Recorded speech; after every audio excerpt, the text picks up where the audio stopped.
Hello, in today's video we're going to extend the idea of making tiles from forms, creating jigs that will allow us to press tiles. So we have used forms like this. When you were in the studio situation at school, we were able to use these to create standard size tiles. Now we're going to move beyond that and see what we can do when we're not in a studio situation. Previously, we've used these jigs and cling wrap. Cling wrap separates the hard surfaces of the jig from the clay that we want to add. What we're going to do this time is simply work with a fabricated jig that we find commonly used around the house. Our first improvised mold is going to be this patio tray. Patio season is long over, so I'm not using this tray for anything. I'm going to use it to cast a jig from which we'll make tiles. First of all, we start with, again, our cling wrap. Cling wrap over top because the clay will stick to the hard plastic. It'll be an exercise in frustration. You'll never get it out the way you want it to get it out. So we're going to press this in here and then start adding clay. The clay that we're working with is the same grogged stoneware clay that we used previously in class. And this is the slow part of the demonstration. We may speed this up a little bit, but what you're doing is pressing this in, ensuring that there are no air gaps. This is brand new pugged clay, so there shouldn't be any air bubbles in it, as long as I'm laying this in level and with a little bit of pressure down on previously placed bits of clay. I can build this up in a way that will be very similar to what we do with the slab roller in the classroom. You can see we're slowly filling up the space. The yellow is disappearing and it looks like a baking project. I'm thinking about brownies. Feels like cookie dough anyway. However, we're just going to fill this in, and of course, I'm not going to bring it all the way to the top of the tray. I'm going to bring it to within a centimeter or so of the rim on this yellow patio tray.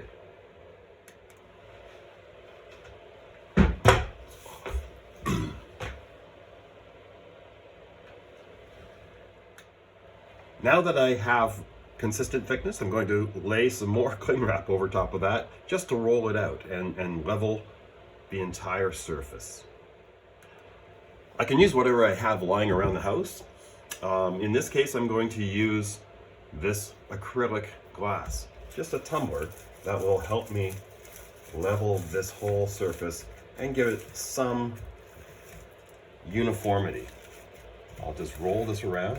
It'll take a minute or so to make it consistently thick.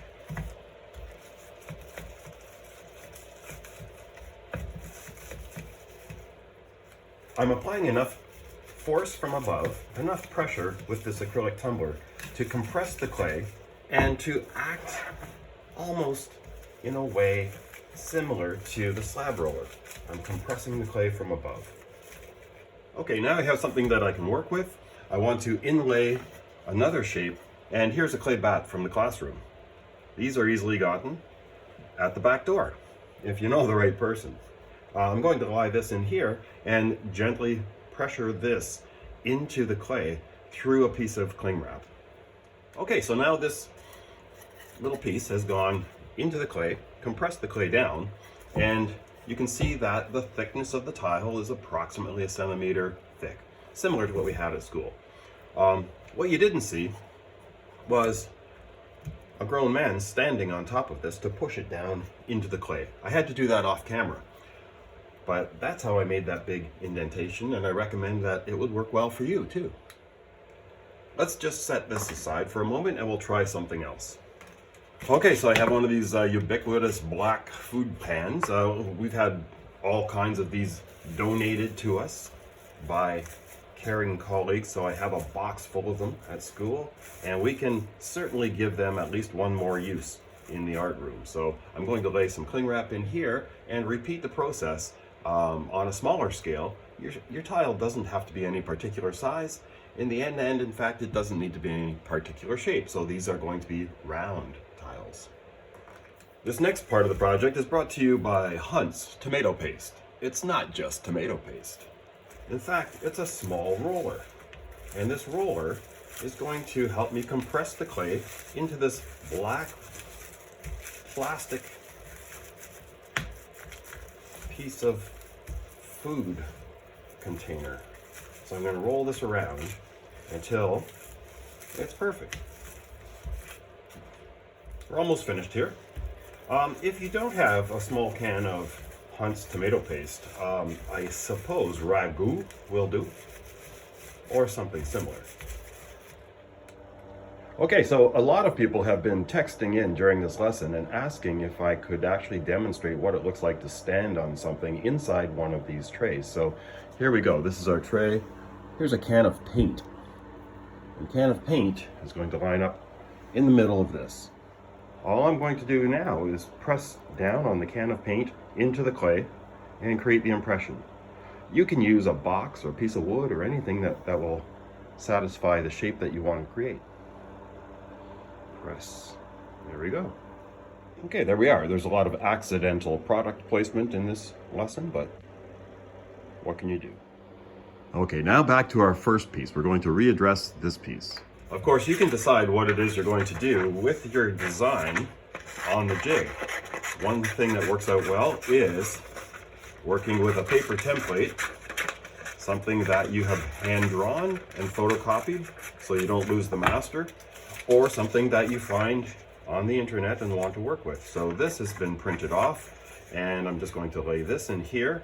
And with the cling wrap still on top of both this surface and the surface of the jig, I can use a needle or a pin tool to go around and push my pattern into the clay so that when I do remove the saran wrap, my pattern will be there and ready to carve.